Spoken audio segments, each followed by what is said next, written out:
نمل باب نمبر 3 پہلا تاثر پہلا تعارف پارٹ 7۔ شادی ہمارا فیوچر ہے، 5 سال کی پڑھائی، ہر سال کی لاکھوں روپے کی فیس۔ نہیں زمر، میں یہ نہیں کر سکتا۔ یعنی آپ کو شادی سے بالکل محبت نہیں ہے؟ مجھے ایموشنل بلیک میل مت کرو، یہ حربے مجھے پہ اثر نہیں کرتے۔ وہ تلخی سے اس کی بات کاٹ کر بولے، مجھے وہ بہت پیارا ہے، اصل سے زیادہ پیارا ہوتا ہے، مگر مجھے حنین اور سامہ بھی پیارے ہیں، اور سب سے بڑھ کر مجھے تم پیاری ہو۔ میں ندرت کے گھر کے آدھے سے زیادہ خرچہ اٹھاتا ہوں۔ کل کو حنین بڑی ہوگی اور پھر تمہاری شادی جس کی وجہ سے ایک دفعہ ٹوٹی وہ دوبارہ نہیں دہرا سکتا۔ میری فکر مت کریں، تمہارے کہنے پہ میں فکر کرنا چھوڑ تو نہیں سکتا۔ میں باقی سب کو نظر انداز کر کے سارا پیسے شادی پہ خرچ نہیں کر سکتا۔ جب وہ پڑھ کر آئے گا تو اتنی اچھی جاب ملے گی کہ چند سال میں سب بنا لے گا، پھر میں بھی تو کماتی ہوں، وہ بہت سکون سے کہہ رہی تھی۔ لعنت ہے مجھ پہ اگر میں اپنی بیٹی کو پیسہ کمانے کے لیے ضائع کر دوں، اور اگر پوتا ضائع کر دیا تو۔ وہ لمحے بھر کو چپ ہو گئے، مگر دلائل ختم نہیں ہوئے تھے۔ وہ پاکستان میں بھی تو پڑھ سکتا ہے۔ زمر بہت بیزار ہوئی۔ ابا یہ بات مت کیجیے گا دوبارہ۔ کسی لوکل یونیورسٹی اور یونیورسٹی آف لیڈز میں پڑھنے میں کتنا فرق ہے ہم دونوں جانتے ہیں۔ وہ پیسہ ہماری سیکیورٹی ہے، شادی ہماری سیکیورٹی ہے۔ بڑے ابا جھنجھلاہٹ سے اسے دیکھا۔ اب ان کی آنکھوں میں گہرا رنج تھا۔ زمر مت کرو اپنے ساتھ ایسا، وہ پیسہ تمہارا حق ہے۔ میں تمہاری خوشیوں کا راستہ خراب کر کے شادی کا کیریئر نہیں بنا سکتا۔ بڑے ابا نے تھک کر کپ اٹھایا۔ ان کی چائے ٹھنڈی ہو چکی تھی، الائچی دار چینی کی مہک سب زائل ہو چکا تھا۔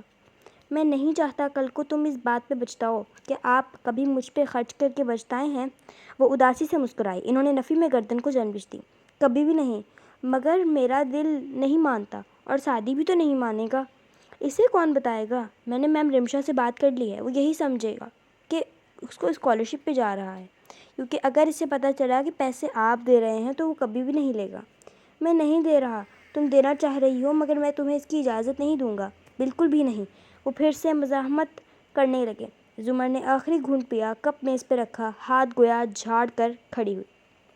ایسا ہے یور آنر کہ بات شروع کرنے سے پہلے میں نے آپ سے پوچھا تھا کہ آپ کے پاس کاغذات ہیں یا نہیں، تو جناب وہ کاغذات میرے پاس ہیں، اور میں پراپرٹی ڈیلر سے پہلے ہی بات کر چکی ہوں۔ اسی لیے آپ نے مجھے روکنے کی کوشش کی تو میں آپ پہ مقدمہ کر سکتی ہوں، اور کم از کم میرے حلقہ احباب میں تو کوئی اچھا وکیل میرے خلاف آپ کا کیس نہیں لڑے گا، اور اگر کوئی مل بھی گیا تو کم از کم اگلے 7 سال تو میں آپ کو کورٹ کے چکر ضرور لگواؤں گی۔ اسی لیے فی الحال آپ کے پاس میری بات ماننے کے سوا کوئی اور آپشن نہیں ہے۔ اور بہت ملال میں کھڑے بڑے ابا ہوئے ہولے سے ہنس دیے، مگر پھر ملال ٹوٹ آیا۔ وہ چائے کے برتن اٹھا کر واپس جا رہی تھی۔ انہوں نے اسے پکارا، اس سے اتنی محبت نہ کیا کرو، اللہ ورنہ بہت آزمائش میں ڈال دیتا ہے۔ زمر گہری سانس لے کر پلٹی اور ان کو دیکھتے ہوئے راساں سے بولی۔ عمر بن خطاب نے فرمایا، محبت پہ انسان کا اختیار نہیں ہوتا، یہ میرے بس میں نہیں ہے ابا۔ وہ آزردگی سے مسکراتے ہوئے کہہ رہی تھی، اور وہاں سے چلی گئی۔ وہ فکر مند اور پریشان بیٹھے رہ گئے۔ ان کو آج احساس ہو رہا تھا کہ اس کی شادی میں غیر ضروری دیر کر کے انہوں نے غلطی کر دی۔ ان کو ایسے نہیں کرنا چاہیے تھا۔ اسپتال کی مرمری راہداری میں ہیل کے بھاگتے قدموں کی آواز پہ شادی نے سر اٹھایا۔ جواہرات اپنے شوہر کے آگے تیز تیز آ رہی تھی۔ اپنے سارے میک اپ اور تیاری کے باوجود جو اداس کا سفید پڑا پریشان چہرہ کسی نے چھاپا نہیں تھا، شادی کے پاس وہ رکی، متوحش نظروں سے بند دروازے کو دیکھا اور پھر اسے۔ شیرو کیسا ہے؟ وہ ٹھیک ہے۔ ہاشم کہاں ہے؟ اور نگرزیب قریب آئے۔ شادی نے کمرے کی طرف اشارہ کیا۔ وہ اندر ہیں، آپ کے چھوٹے بیٹے کو ہوش آ گیا، اس کو فوڈ پوائزننگ ہوئی تھی۔ اور نگرزیب آگے بڑھ گئے، مگر جواہرات وہیں کھڑی مضطرب سل کی نظریں سے وہیں دیکھ رہی تھی۔ کیا ہوا تھا شیرو کو؟ شادی نے ایک نظر اور نگرزیب پہ ڈالی جو کمرے کا دروازہ کھول رہے تھے۔ میرے سوال نظر انداز نہیں کیے جاتے، جو بھی کام ہے تمہارا۔ وہ دبی سی کر رہی تھی۔ میں اپنا اکیلا گھر تمہارے اوپر چھوڑ کر گئی تھی، اگر میرے بیٹے کی اس حالت کی ذمہ دار تم ہو تو تم بھگتو گے۔ مسز کاردار، آپ کے اکیلے گھر کے 2.5 درجن ملازمین اس بات کے گواہ ہیں کہ آپ کے بیٹے کی طبیعت خراب تھی اور میں اسے صرف اسپتال لانے کا قصوروار ہوں۔ وہ شام اسے ملنے والے لڑکے سے زیادہ سنجیدہ اور سمجھدار لگ رہا تھا، مگر جواہرات تنے تاثرات ہنواز کیے ویسے ہی تھی۔ کس قسم کی چیز سے فوڈ پوائزننگ ہوئی اسے؟ وہ مشبہ غصے بھری نظروں سے اسے دیکھتے ہوئے پھر سے کرائی۔ اس نے دوپہر کو وہی کھایا جو ہم سب نے کھایا تھا، اسے فوڈ پوائزننگ نہیں ہوئی۔ جواہرات نے آنکھیں تیر سے پھیلیں۔ کیا مطلب؟ تم نے ابھی کہا۔ میں نہیں چاہتا تھا کہ کاردار صاحب کو یہ بات اس سے پہلی دفعہ ملنے سے ہی پتہ چلے۔ جیب سے ایک پیکٹ نکال کر اس کے سامنے کیا۔ یہ ڈرگز مجھے اس کے پاس سے ملی تھی، اور خالی سگریٹ بھی۔ آپ کے بیٹے نے منشیات کی اوور ڈوز لی تھی جس سے اس کی جان بھی جا سکتی تھی۔ جواہرات کی حالت یوں ہو گئی جیسے سانپ نے ڈنگ مار دیا ہو۔ سفید چہرے اور پھٹی پھٹی نگاہوں سے اس نے سعدی کے چہرے کے ہاتھ میں پکڑے پیکٹ کا سفر کیا۔ تو تم یہ کہہ رہے ہو کہ میرا بیٹا ایڈکٹڈ ہے؟ صرف میں نہیں، ڈاکٹر نے بھی یہی بتایا ہے۔ یقیناً وہ کچھ عرصے سے ڈرگز لے رہا ہے۔ جواہرات نے بولنے کی کوشش کی مگر سارے الفاظ حلق میں کانٹے بن کر اٹک گئے۔ اس کا اندر باہر زخمی ہو گیا، آنکھوں میں نمی اتر آئی، مگر وہ بے چینی سے نفی میں سر ہلا رہی تھی۔ میرا بیٹا وہ 24 گھنٹے میرے سامنے رہتا ہے، مجھے کبھی کیوں نہیں لگا کہ وہ ڈرگز لیتا ہے۔ آج کل کے لڑکوں کو پتہ ہوتا ہے انہیں کتنی مقدار لینی ہے، اور بہت مہارت سے یہ فن سیکھ جاتے ہیں کہ انہیں لوگوں کے درمیان ہوتے ہوئے بھی خود کو نارمل کیسے ظاہر کرنا ہے۔ اور پھر ساتھ بیٹھے شخص کو بھی علم نہ ہو سکتا تھا کہ یہ لڑکا منشیات کے زیر اثر تھا بیٹھا ہے۔ یہ بھی ڈاکٹر نے کہا ہے۔ جواہرات نے ہلکا سا اس بات میں سر ہلایا۔ تن تاثرات ڈھیلے پڑ گئے تھے، کندھے بھی ڈھلک رہے تھے۔ مگر وہ زندہ ہے مسز کاردار، اور زندگی سے اہم کوئی نعمت نہیں ہوتی۔ اس کو محبت سے سمجھائیے گا، وہ پلٹ آئے گا۔ آپ نے سنا تو ہوگا، ایمور وکٹنگ ایمونیا، محبت فاتح علم۔ مجھے گھر جانا ہے، میں چلتا ہوں۔ وہ کہہ کر مڑنے لگا تو جواہرات تیزی سے اس کی طرف گھومی۔ کیا تم اس سے ملو گے نہیں؟ اس کی فیملی اس کے پاس ہے اور میری فیملی میرا انتظار کر رہی ہوگی۔ وہ ذرا سا مسکرا کر کہتا پلٹ گیا۔ جواہرات یک ٹک اسے دور جاتے دیکھتی رہیں۔ جب وہ نظروں سے غائب ہو گیا تو وہ تیزی سے پرائیویٹ روم کے دروازے تک آئی۔ شام کا آسمان ہلکا سرمئی تھا۔ سورج نے بادلوں کی نارجنی کناروں کو ڈھکا رکھا تھا، اور لائبریری کی کھڑکی اس منظر کو واضح دکھا رہی تھی۔ اندر ایک کونے میں لمبی میز پہ سر رکھے 3 لڑکیاں بیٹھی کتابوں میں مگن تھیں۔ دوسرے پہ 2 مستطیل کرسیوں پہ وہ دونوں بیٹھے تھے۔ زمر سر جھکائے، گردن ترچھی کیے، کاغذ پہ کچھ لکھ رہی تھی، اور فارس قریب بیٹھا بور سا ہو کر ادھر ادھر دیکھ رہا تھا۔ چلیں، یہ ٹاپک تو ختم ہوا، سب کلیئر تھا نا؟ آخری لفظ لکھ کر صفحہ اس کے سامنے کرتے ادھر زمر نے سر اٹھایا، ادھر فارس نے فوراً سنجیدہ اور سیدھے ہوتے بہت توجہ سے اس کاغذ کو پڑھا۔ جی بالکل، اوکے، اب آگے چلتے ہیں۔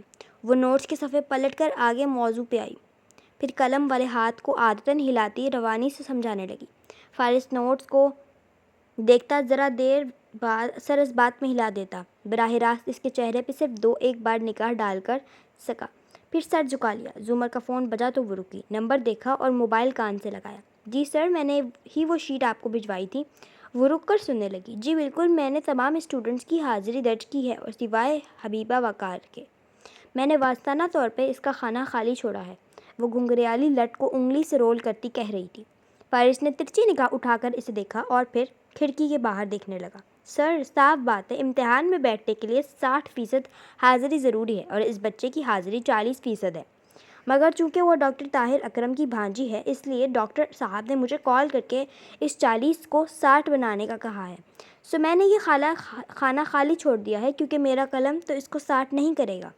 آگے آپ کی مرضی، آپ اس کو 60 کریں۔ یو نو وے، میں بری الزامہ ہوں۔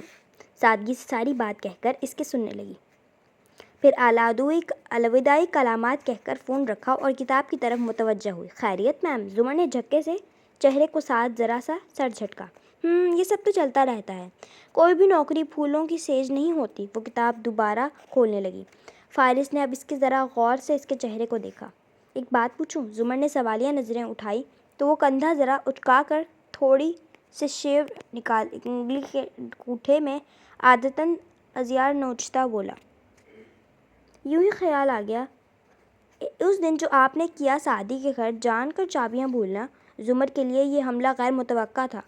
وہ لمحہ بھر کو بالکل دھک سی رہ گئی، پھر چہرے پہ سرخی سمٹ آئی۔ سر جھٹک کر اس نے کچھ کہنا چاہا، پھر خود ہی رک گئی۔ چند ثانیے خاموشی سے گزرے۔ اگر وہ جان چکا تھا تو یہ زمر کی عادت نہیں تھی کہ وہ انکار کرتی۔ مجھے نہیں پتا آپ کو سعدی کتنا عزیز ہے، مگر ہمارے لیے تو وہ خاندان کا پہلا بچہ تھا، اور بچے برابر پیارے ہوتے ہیں، مگر توجہ پہلے بچے کو ملتی ہے، اور وہ دوسروں کے آنے تک ہم اس مقدر میں دینے سے قاصر ہو چکے ہوتے ہیں۔ اسامہ چھوٹا ہے مگر حنین، وہ میرے ہر وقت صرف ہمارا سعدی کرنے رہنے سے مجھ سے کافی شرمانے رہنے لگی ہے۔ عرصہ پہلے میں واقعی کچھ بھول گئی تھی، ایک دفعہ تو لیکن بعد میں مجھے پتہ چلا کہ وہ ہر دفعہ کھڑکی میں میرا انتظار کرنے لگی ہے۔ وہ بہت ذہین ہے اور دنیا ذہین لوگوں کو تنہا کر دیتی ہے۔ اسے ہمیشہ مجھ سے امید ہوتی ہے کہ میں اسے تنہا نہیں چھوڑوں گی، سو میں خود اسے ہر دفعہ یہ امید نئے سرے سے تھما دیتی ہوں۔ قدرے توقف سے وہ سنجیدگی سے بولی، ہو سکتا ہے آپ کو یہ غلط لگے، مگر میرے نزدیک کسی عزیز شخص کو اپنے قریب رکھنے کے لیے یہ کوئی بہانہ کرنے میں کوئی برائی نہیں۔ فارس نے بے اختیار تازہ فوٹو کاپی شدہ نوٹس کو دیکھا اور پھر زمر کو۔ بالکل میرے نزدیک بھی نہیں۔ وہ اسی سنجیدگی سے ادھورا چھوڑا موضوع واپس کھولنے لگی۔ قدرے توقف کے بعد فارس ذرا گنگنایا۔ بتانے کا شکریہ، حنان کو نہیں بتاؤں گا، سیریسلی۔ زمر نے صرف ایک کڑی نگاہ اٹھا کر اسے دیکھا۔ مجھے اس بات کی بالکل بھی فکر نہیں، کیونکہ اتنا تو آپ کو پتہ ہونا چاہیے کہ میرا اعتبار توڑ کر آپ کبھی بھی بچ نہیں سکتے۔ پھر نوٹس اس کے سامنے رکھے اور سلسلہ کلام وہیں سے جوڑ لیا جہاں سے توڑا تھا۔ فارس اپنے چہرے پہ زمانے بھری بوریت سے جائے خاموشی سے سنتا رہا۔ مسز رمشا کے آفس میں ایک دفعہ پھر چائے کے 2 کپ میز کے مخالف کناروں پہ رکھے تھے۔ اس دفعہ سعدی کی طرف والا کپ آدھا خالی تھا اور مسز رمشا کا انچ ہوا۔ وہ ساری بات سعدی کو بتا کر اب بالکل خاموشی سے اس کا رد عمل دیکھ رہی تھی۔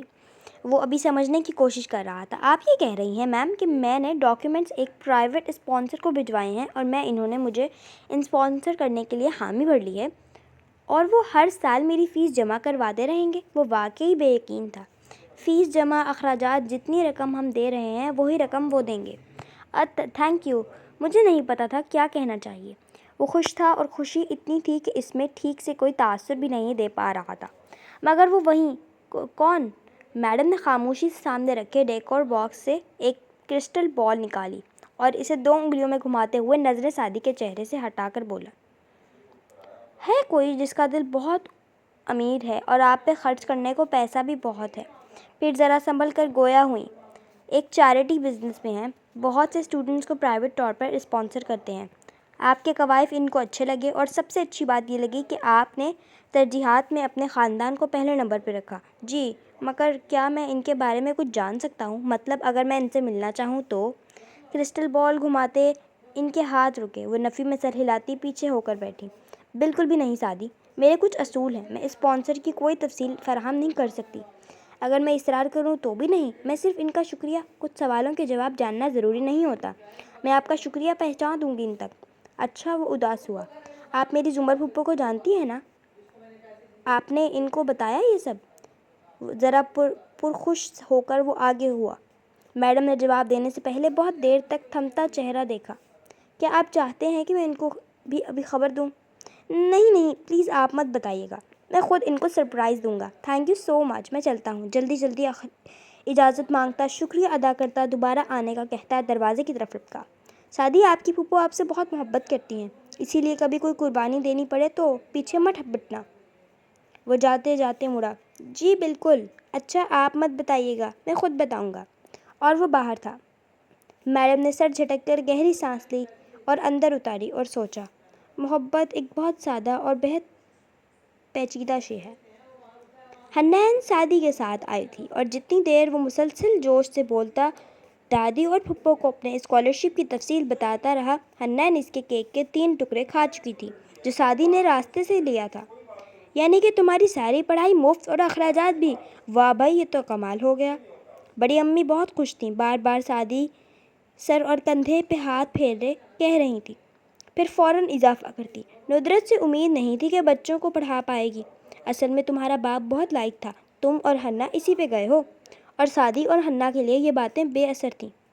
بڑی امی کے پاس ایک پوری فہرست تھی کہ فلاں صدی میں فلاں کے گھر ندرت نے مجھے یوں اور یوں کہا، اور ندرت کے پاس بھی ایسی ہی ایک چارٹ لسٹ ہمہ وقت تیار رہتی تھی، اور ان دونوں کی غیر موجودگی میں سعدی کہا کرتا تھا، ہر شخص کو اپنا کام کرنا چاہیے، اللہ نے مرد کو 2 کان اس لیے دیے کہ ایک سے سن کر دوسرے سے نکال دے، اور عورتوں کو اس لیے دیے تاکہ دونوں سے سن کر منہ سے نکال دیں۔